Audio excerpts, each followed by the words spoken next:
everyone, welcome to Design Hat and welcome to Design Hat podcast. This is the third podcast, and today we have a very astounding and special guest for all of you guys. We have Shrishti Mehrotra, who is an UX researcher at Airtel. Shrishti, the stage is yours. You can introduce yourself and tell us why did you go into design and what is your story behind it. Thanks, Abhay, for introducing me. Hi, everyone. My name is Srishti, and I work as a UX researcher for Airtel. My job primarily is to advocate for the voice of the user when product decisions are being taken or designs are being made. And why design is a long story. Design was never part of the plan. I was like every other Indian student. I was preparing for a career in like mathematics or sciences, and yeah, everybody expected me to do like something related to science. Most of my subjects were related to that as well. It was only in 11th grade when I fought with my parents a lot. I begged and I pleaded and I asked them to let me take visual arts. After a few months, nearly at the end of 11th grade, they relented and I could take visual arts. Later that year, or earlier in my 12th grade, we used to have these college fairs in our school, and there was this representative from Savannah College of Art and Design in the US, SCAD, and that's a very famous design school. And this representative came over and he was telling us about his school. I was very fascinated, and I told him, hey, you know what, I'll show you around and I'll show you my artwork, I'll show you what I've been working on. So I showed him, and he said, oh wow, you seem like you would be a good candidate for this school. And I said, you know what, as much as I love this, I won't be able to pursue it because my life is going to be in science. I'll probably do something like engineering. And my parents would never agree to this. And, applying to schools abroad takes a lot of money. You have to put in a lot of, you have to pay a lot of admission fine, you have to, admission fees, and you have to like send in your transcripts and everything. Too much expense, and parents would not bear it because they don't want me to do design, right? बहुत मुश्किल से art लिया था 11th में. So he gave me this little note, and it had a code. So he said, "ये code लगाना, तो you will get an admission fees waiver." And I did the waiver. My college counselor at the school, she secretly sent my transcripts, and she said कि I'll put this bill at the end of the academic year. तो अभी parents को नहीं पता चलेगा, 12th खत्म हो जाएगा तब पता चलेगा. So I was like, okay. The first letter that I got from that school, which was an acceptance letter, I was there to receive it at home, and I hid it. I was very happy to know, but I knew कि ऐसे घर पे तो नहीं बता सकते हैं. It was like a secret thing. And then a week or a couple of weeks afterwards, I got a letter at my house. It was a scholarship letter, which I was not accepting. Like I was not expecting it, and my mom was there to accept it. And that day when I got back from school, my mom was like, "Beta, what is this?" You know. So obviously, like that was the beginning of like that conversation. Like telling the truth to my parents conversation that I'm really interested in design. And at the time they were still not convinced, but I said कि चलो तब तक NID का paper तो पास हो चुका था, the deadlines were over, but NIFT का deadline में से एक या 2 हफ्ते बचे थे. तो I convinced them कि let me just give it. And my dad had some friend who knew a lot about NIFT. So he convinced my dad that, oh, it's a good college. It's a rigorous course. She can try it. So my dad got convinced thanks to peer pressure. And, then I applied for NIFT. I never like prepared or anything. The only preparation I had was from school. And I think that was a good, actually I want to digress a little bit and talk about my visual arts journey, but okay. But because of whatever I'd done in school, I had been a bit more prepared for the NIFT first round, and then I got to the second round, and I really didn't know what to expect, but somehow that also got cleared, and I got a fairly decent rank, so I was able to get NIFT Delhi, which was a sought after center. And yeah, so that's how I got into design. Why design is the part that doesn't get answered even now, but now I'll talk about my school visual arts journey, which is I did this course called the International Baccalaureate, the IB, and we had a visual arts program which was very strong. So not only was it related to doing art, so a lot of schools, and especially at school level, they have art classes which are very skill based. So are you able to represent exactly this object, or are you able to draw well, are you able to color well or paint well? But IB art was very critical in its approach. So you actually like looked at anything and you thought about it from like a lot of different perspectives, and that's what gave me like a first hand idea of what it was like to do research in terms of material. So I combined that with my love, original like childhood love of like playing with my hands, plasticine, making things, breaking things, and it sort of became like a natural path. Even though initially like my family was not very convinced that there is a future in something like this. Nobody in my family is a designer, so obviously like when everyone's coming from a very academic or a very technical background, they don't understand, they don't think. And it's not like they were against it, they were very worried that I won't be able to like make any money. That's how they say. A lot of people say this about pursuing the arts, that there's no life Hmm. in it, there's no money to be made in it.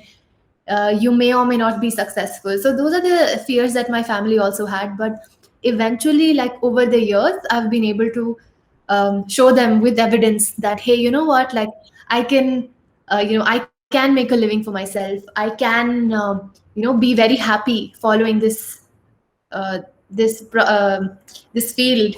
So I think now it's been, now they've come to terms with it, now they encourage others as well. That's like a great story because I think uh, the one thing that is unique in your story is the IB, because like if in other boards like CBSE or ICSE, it's very like we have an art and craft course, but it's very difficult to make parents convinced to take art and craft as in 11th or 12th because it is very very rare like people take it as a major.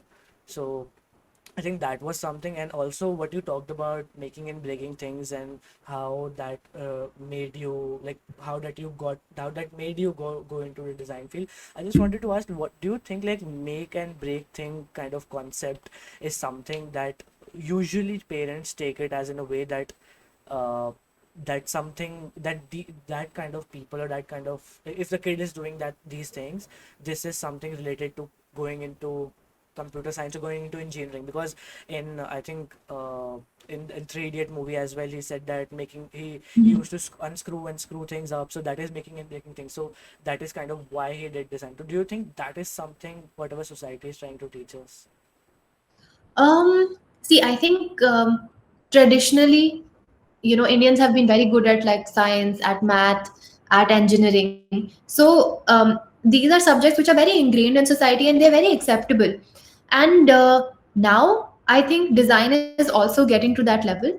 Before maybe say 10 years ago, people weren't really aware of design, its practical applications. Obviously, it's not like it didn't exist in India. I think design has been very closely related to India, and Indians have great design and like contextual design.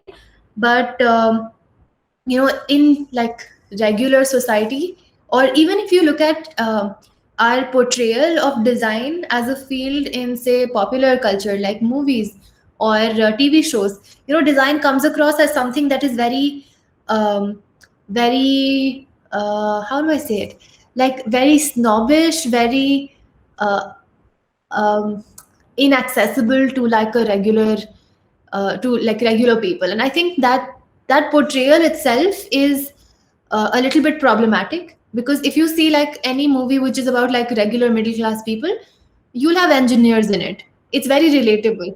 But if you're talking about designers, somehow it becomes like the rich people who, and the way they portray the lifestyle as well, the way they portray their houses. Nobody portrays designers as like sitting in your sweatpants and like staying on your laptop the whole day, which is what a lot of designers do. uh, designers are portrayed as like some crazy beings, and I think that misrepresentation also has a part to play in it. Yep, I agree. So I agree. I absolutely agree. So let's go forward. I just wanted to ask you about a little bit about your experience at NIFT and NID, because you have done a lot of like education at these two institutes. So I wanted to ask you about a little bit of experience and what kind of learnings you have got from it. Like, yeah. mm. Okay, I think if I could just put it very briefly, it would be that NIFT taught me execution and NID taught me to think. And I think both are very, very important parts of design. If I had to elaborate, I think NIFT is very industry oriented. It's very like ye market mein chalega sort of way, or at least when I was there. The courses have completely changed now. They follow a major minor system now. But at the time, we had just one stream that we could take up. And the course that I was in was obviously instrumental in forming me as a person. I was in a course called Knitwear Design, where not only were we learning pattern making and garment construction like fashion design students, we were also working on like textiles, where we were looking at how do you make the knitted textile, how do you, how what is the machinery like, how is this industrially produced, things like that. So I think, and also along with that, we had courses on photography and styling, we had courses in design process, we had basically a lot of different types of courses. Our domain was much smaller because I think knits are a little bit more specific or more like a smaller domain. I mean, I wouldn't say it now because t-shirts and everything are all knit, but it was more specialized. And around that specialization, we were learning a lot of things. So even like embroidery, surface, and all of that. And the thing with NIFT is that there's a lot of like hands-on work. Like you have to stitch shirts, you have to stitch things, and a lot of, or like even with knitting, right? Like it's not enough to know how to knit in principle. If you have to knit a sweater, or if you have to knit a product, you have to knit every single loop, and you can only knit one by one, right, if you're hand knitting. So that execution part, the fact that okay, you've done the design, now you need to get down to work, that's something that got ingrained in me due to NIFT. When I went to NID, it was a completely different culture. In NID, we question everything. We go down to the purpose of why we're doing what we're doing, or whether we even need to do it. So, we would have questions like, okay, we have this product, but do we even need this product? Does this even need to be a product? And I think that is a very good way of us, way for us to break out of our own thoughts. You can't solve everything with an app. Yep. I mean, it's easy to solve everything with an app, but sometimes you don't even need to. Maybe, maybe the problem can be solved by removing something, not Hmm. adding something. So I think that way NID and NIFT both played a really big part in how I think, how I am, what I believe in, etc. Yeah, I agree. I think education institutes, a lot of people think that are not really helpful in their career, but I think in some or the other way they might be not be able to see it at the certain time, but someday they will realize they did kind of played a part in their life, in what they are right now. Yeah, Yeah, in fact, yeah, sorry, yeah. Go on, go on, sorry. go on, go on. Yeah. So, in fact, I think frustration with an educational institute can also be very important learning from that educational institute. Like, Yeah, for example, um, like I said, that NIFT was a lot of execution, and there wasn't a lot of critical thinking in terms of what we were doing. Obviously, like there was some, mm, but a lot of our course was very prescriptive. I'm aware that that has changed now, but at that time, the course was, designed many years in advance. It didn't take into account like new technologies or new thought processes, things like that. So when I was in NIFT in third year, right before third year, I did an internship um, with an export house. We were designing clothes for Zara, and it was my first like face to face introduction with how industrially garments are made. And I was appalled with the amount of wastage that I saw. And I was only working in a sampling unit, so the production was actually happening somewhere else. but I was so appalled by the amount of waste in just that sampling unit. That I started thinking about why, I started questioning myself, like, why am I even part of this? Like, I'm perpetuating this. Mm. And I started feeling the guilt of that.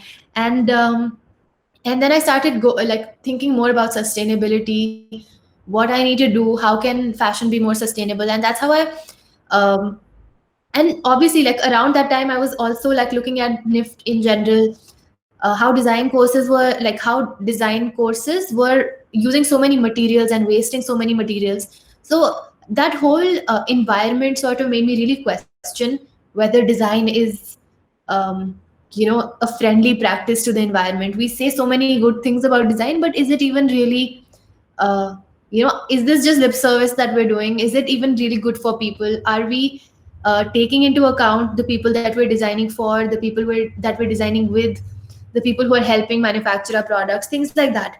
And wastage was one of the issues that was really close to my heart. I Mm. mean, it still is really close to my heart. And so in fourth year, I did my graduation project in zero waste pattern making. Mm. So I worked with another export house in Indore, near Indore, and we worked with patterns and how we can redesign the design process for garments so that the marker efficiency, basically the amount of wastage that you get by cutting the garments out of that fabric, is minimal.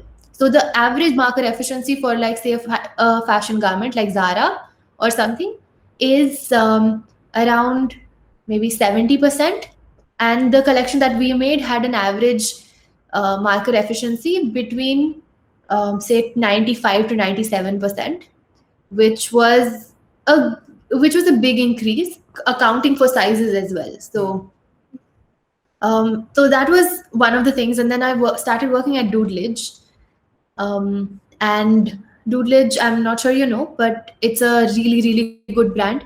It is an upcycled fashion brand. And I think it's been a few years. Even when I was there, they were showing at Fashion Week. Kriti was my first boss, and I learned so much by working there. It was a startup, but at the same time, like, it was an upcycle based startup. And um, it was while working there that I started to realize that, I had an interest in how organizations functioned, how how, when you're talking about sustainability, it's not just sustainability of materials, which I think Doodledge was able to do really well, because everything was upcycled. But also I was questioning um, to myself, like, okay, does sustainability of material also mean sustainability of business? Business. Or is it like, uh, is this approach scalable, is it not scalable, are we like solving the problem here, or are we creating a silo? And these are all these questions that I had at that time. And that really made me look outward and try to understand. And that's when I found the course Strategic Design Management, which is about designing for organizations. And from the seniors that I spoke to, from the people I got in touch with, everybody had different ideas of what this course is. But when I mentioned that, hey, you know what, this is what I'm thinking about how can we design businesses better, or how can we design organizations better, um, I realized that that was the place to be. So that's how I got there, and from there I got here. That's kind of a story. You kind of put it in a right way, like the structured wise, like what happened and what happened. That is something that everyone should learn from it. That slowly and steady everything comes along, and you get the fact that what you want to do and how you want to do, and you start learning different things at different stages. I think. Yeah, I think following that gut feeling is really important. Like, especially if you have something like, if you feel like something's not right in the world, I think that following that That. really helped me get where I am. And I think even now I feel like, okay, you know what, like, not everything is right in the world, and I really want to, like, even within UX research practice, I've been trying to understand more about inclusion. Like, for example, right now we make products for, like, the mainstream few people, Mhm. people who are already tech aware, or already know how to read and write in English, Hmm. or people who are familiar with QWERTY keyboards, for example. But a Yeah. lot of the people in our country, they're coming online for the first time now. Yeah. Their first interaction with the internet is not through a laptop; it is through a mobile phone. And for people like that, people who are using it for the first time, QWERTY keyboards don't make Not. sense. Yeah. They have no point of reference. And in fact, even now, like if as a designer I were to give someone a task that, hey, you know what, like make a way for, like create a way in which a person can input data into the phone. Okay, QWERTY keyboard is not going to be their answer. Yeah. It's not going to be an effective solution. But still, we continue to like hold on to these like legacy systems, and by virtue of this, we end up excluding people who are not intimately familiar with these things. Hmm. So QWERTY keyboard is only one example, but other examples, like even how we structure menus, how we Yeah. structure websites, all of these things are by their nature exclusive Hmm. to a certain number of people. So that's something that I'm now trying to bring forward, and I think it comes from that, this is not right. That indignant feeling that nahi ye nahi kar sakte. Not if I'm there. So that. That is something I would say very great to do, and I kind of resonate with it because of the fact that my thinking is that why like, I'm really involved with like social work and societies and organizations like that. So uh, my thinking was this: it started with the same fact that not something is not right and I need to change it, right? So how can I? Like, because like a person like me from a middle class family, what can I do?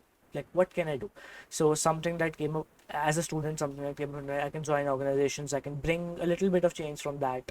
So that is something how I started. And I think I kind of then I kind of made up my mind in a sense that uh, if I need to bring change, I'm taking a lot of from the society. Like, I'm taking opportunities, I'm taking like education, I'm taking a lot of things, right? But I need to give back to the society in some or the other way form. So I think that is in some way I kind of did that. That's why I resonate with the same way like you do. Yeah. Yeah. So going forward, like I think this is the same what I can reconnect with the I can connect with it with the fact that you co-founded Repap. So can you like would you want to explain about it? Like how did you got into startup and how what did that? I think how did that idea came? I think kind of the same point comes, but yeah, exactly. Just a little bit story behind it and how did it go? Yeah, so this was it was actually an idea that my friend Sneha and I had already spoken about a few times. We were both really into stationery. We've been really good friends since first year of undergrad, and somehow we get each other. So we just it started like our friendship started with mutual love of stationery. We'd go to different places, go to different shops and look at the kind of paper that they had. We would go and like touch the paper. There's this shop in Green Park called Rickshaw Recycle.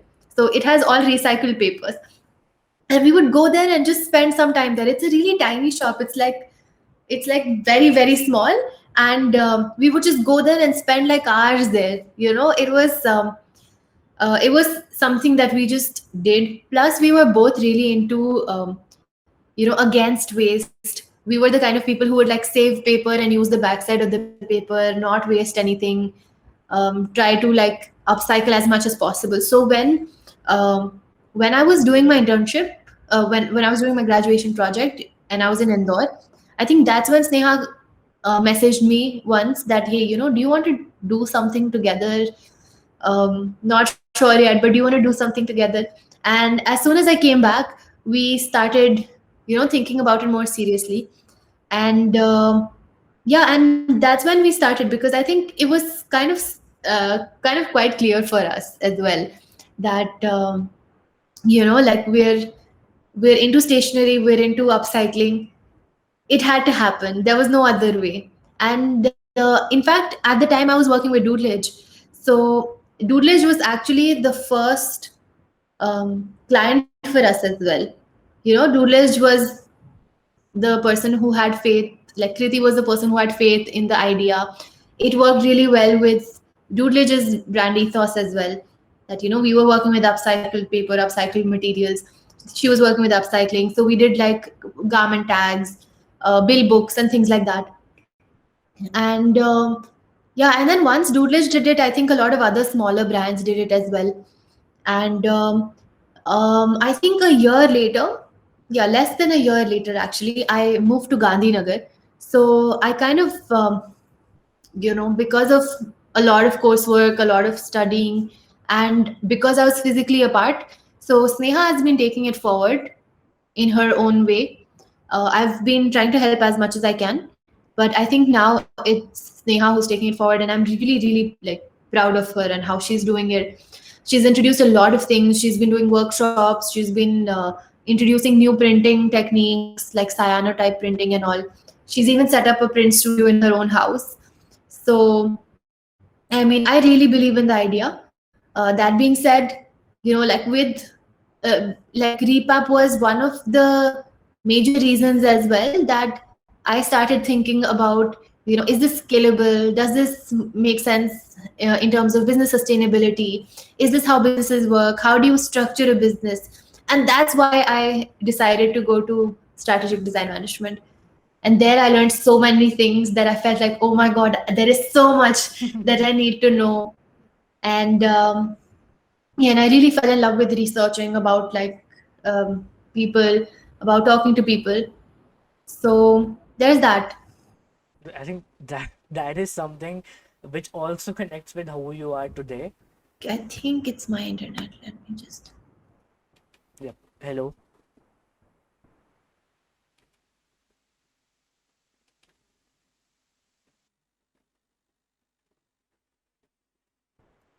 I think now it's good. Yeah, I think now my internet's working. Yeah, it was my internet that. No worries. I have noted the time. I will make a cut. Okay. Okay, So thank you so much. yeah. So yeah, I was saying that this is something that is basically connecting with who you are today, and like something in the process that came which made you think like, okay, I need to do this thing, and you then started doing that particular thing. Okay. So I think the next question comes to the fact that how did Airtel happen, and like did your masters help you get to the Airtel? Because a lot of people have the fact that, for example, me as well, I'm in the process of thinking like, should I do a masters in design or not? What are your suggestions, or how was your experience in that? Okay, I think that's too many questions. So I'll take it one by one. First is how did I get to Airtel? Airtel was a campus placement. So in one way, yes, being in a master's program helped. Second, how did I get to being a UX researcher? Okay, so the thing with design is that there are multiple aspects to design, right? Hmm. And while I was in NID, one of our professors, Krishnesh, uh, love Krishnesh. I think he taught me so much. He mentioned this thing like if you want to decide what you want to do in life, and assuming that you're in a design course, so design ही करोगे or design related कुछ करोगे, so you need to decide whether you like computers more or you like humans more. And I think um, that really helped me make a decision because I know that I've grown up with computers, but I don't love being around computers. I would rather be around people. I'm more that kind of person that I want to like physically meet a person. I want to like spend time with them. And for me, research was something I was already interested in from school time. But like I was a nerdy kid. My favorite favorite thing to do was like read encyclopedias. Um, I was that kind of a kid. I would play this game on Wikipedia. So you click on something and then you like go and like click on one hyperlink, then you like Yep. follow Yep. all the hyperlinks and Yeah. try to get back to that original page. So and just to see how everything is connected. So yeah, I was a weird kid, man. uh, I don't know how normal people make it in design, but I was definitely weird. So anyway, I knew that I liked spending time with people, and that helped me decide that hey, you know what, like I want to like whatever I do, I want to be more connected with humans. So obviously like one part of design became a little bit not too interesting for me. that was the visual design part of it, or the actual development part of things, or say even like things like VR and stuff, where you have to like spend a lot of time just making things on the computer, or like making everything pixel perfect. That was something that I was personally not that interested in. So, in fact, even during my interview with Airtel, which was a campus interview, I told Saurav, my manager, that I can do it, but my real interest is in like research and service design and these kind of things, which are not like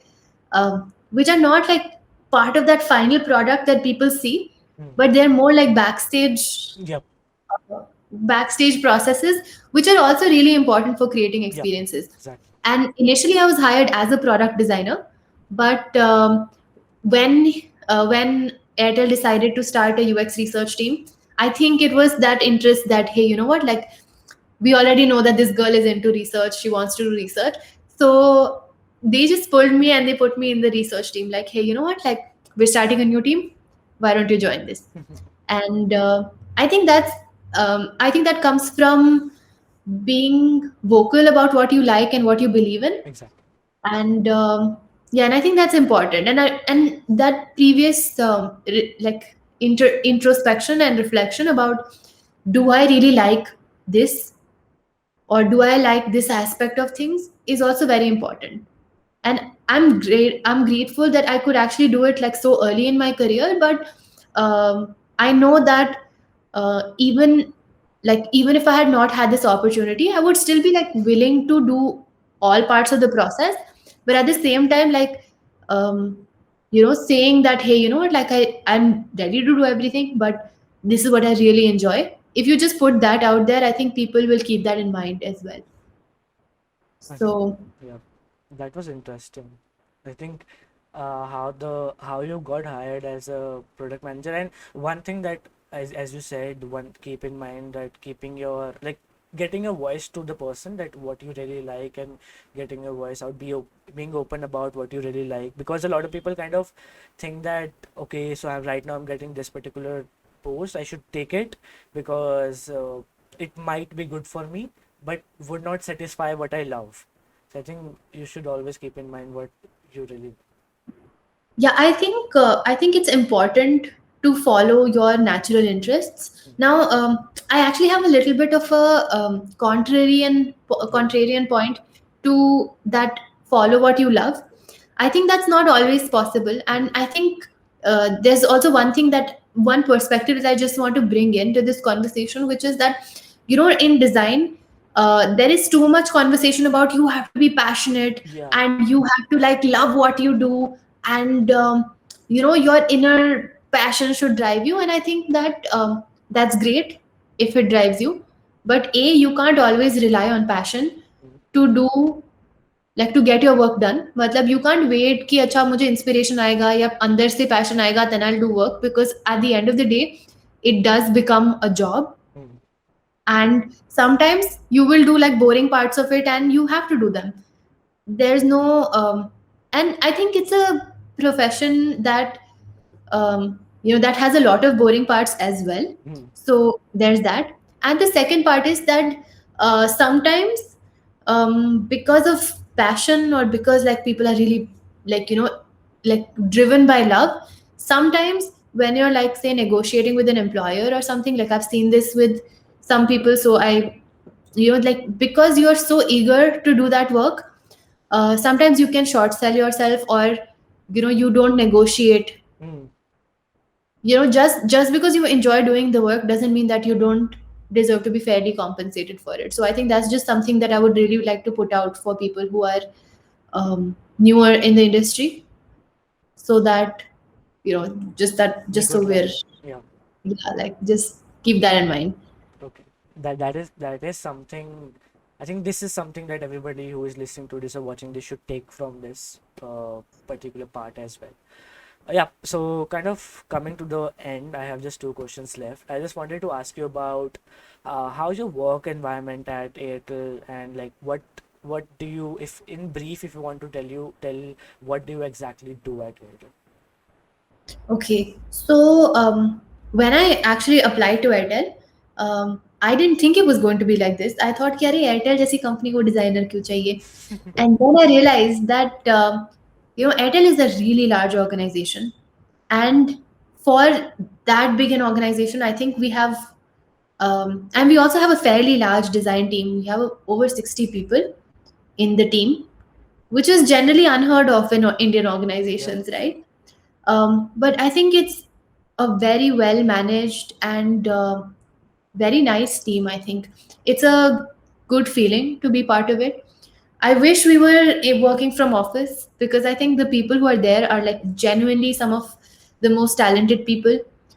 They're so helpful and supportive, and I just wish I got to spend more time, because I think right now what we do is we work in these things called pods. So even though the design team is 61 people or 60 something people, we don't get to meet everybody. Not everyone works together. We have these like little groups, which are like you'll have like one designer, one product manager, or like two, three product managers, one data person. I say, like, it's a Ah, mix, you got and it. they work on say one feature or one part of that product. And because I'm a UX researcher and it's a very small team, so we go from team to team depending on what the requirements are. So you don't always get to work with all of the teams, and you don't get to work with all the people. So there are so many people that I have so much to learn from. मुझे उनसे इतनी सारी बातें करनी है, but I don't, yeah, I have not been able to like spend so much time with them, and I wish offices start opening again, because I think that team feeling is something that I really miss. But other than that, Airtel's a really nice place to work, in terms of like if you're a designer. So Airtel design team and Wink and Extreme design team is Same. actually one team. Hmm.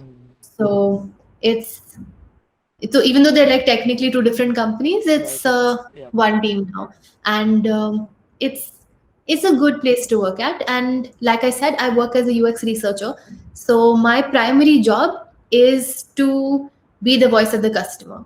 So generally, a person, either a designer or a product manager, will come and like have some requirement, like this is what we want to find out about the users. Or maybe they have something like, okay, we're thinking of launching this feature, but we don't know whether this is this is a real need, or whether how the people will respond to it. Or we have made these prototypes, but we don't know if our users will understand. So before we develop it, let's test it out. So these are the kind of things that we try to do for the products, so that we can also become a bridge between the actual user and the people who are designing for them. So yeah, as a UX researcher, my job is only to say that, okay, you know what, like, the user does not understand your product, or the user does not find this useful, or the user finds it useful but doesn't know how to use it, or something like that. So that. Okay. So I think anyone who is watching and who is an Airtel user should contact you. Oh my god, you don't know. Sometimes I call people for research and they think I'm customer service. So they tell me कि हाँ ठीक है, हम आपका answer तो करते हैं, but हमारा हमारा नेटवर्क ना इशू ठीक कर दीजिए. नेटवर्क नहीं आ रहा. So that's something that happens a lot.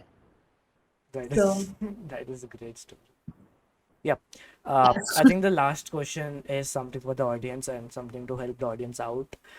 What will be your 2 cents or two pieces of advice would you like to give to the younger people who are watching, who are getting into design or who are in design, like something to let them tell that how to grow in design industry? Okay, so actually, I'm very young in the design industry as well.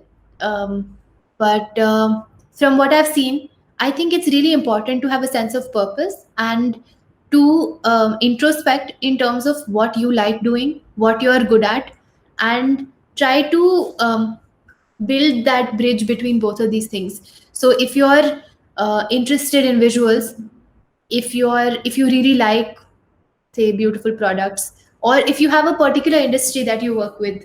So for example, my classmate Zia, he is an avid sportsman. He is really into sports. वो class से ज़्यादा ऐसे ना basketball court में होता था, because he just really loves sports. But when, and when not but like when we had to find our internships and everything, he wanted to really work with a sports related or like a health related company. So, and he applied for this organization Cult Fit, Cure Fit, Cult Cult, Fit, the cult fit. yeah, Cult. So it's owned by Cure Fit. Mm-hmm. He didn't get through like the HR round or something like that. But he was so passionate about it that he had a product idea and he wrote directly to the CEO and said that, hey, you know what? Like I am this person, this is my idea, and I would really like to, do this in your organization. And based on his passion plus his skill set, which was Oh, strategic design management, okay. everything combined together, and he started his internship there. He worked on the meditation and yoga program.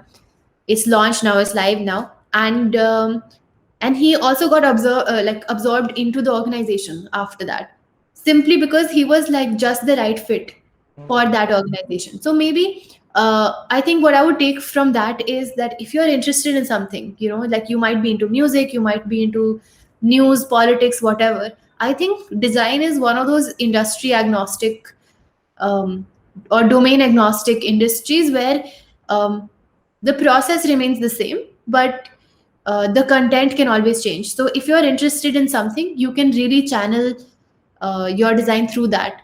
So maybe you might not be, say, starting out, you might not be the best designer, but you might be that best intersection of designer Something. uh, plus something like maybe designer and really into politics, or designer and really into history or something like that, and find that organization which is trying to do that Both kind of of work. those. Maybe if you're into like finance, then you could apply for a fintech Fintech. company or a bank or something like that. I think I think design is a good field Mm-hmm. to, or a good path to pursue, and you can really stand out by applying only to like the places that you really feel a connection to. Like I said, that intersection, if you identify those organizations and you really like write them a letter, you meet the people that you're working with, you convince them that, hey, you know what, there are like 50 designers applying to this position or 500, but I not only am good at designing, but I also know about your industry so much. And I think that's one way of you really being able to make some impact even as a junior designer. That is great. I think those two cents a lot of people should keep in mind when they are trying to get into design industry or are in design industry. These will be really helpful to you guys as well. So yeah, we are at the end of the podcast. Thank you so much, Srishti, for coming in, and any thank you note for the audience. No, thank you for having me here. It was great. It's my first podcast. And yes, Thank you so much. thank you, Kapil. Thank you so much. Thank you so much, Srishti, for accepting the invite, and thank you so much for coming. Anyone who wanna connect to Srishti, her socials will be linked down below. And thank you so much for watching or listening this anywhere you are. And see you next time.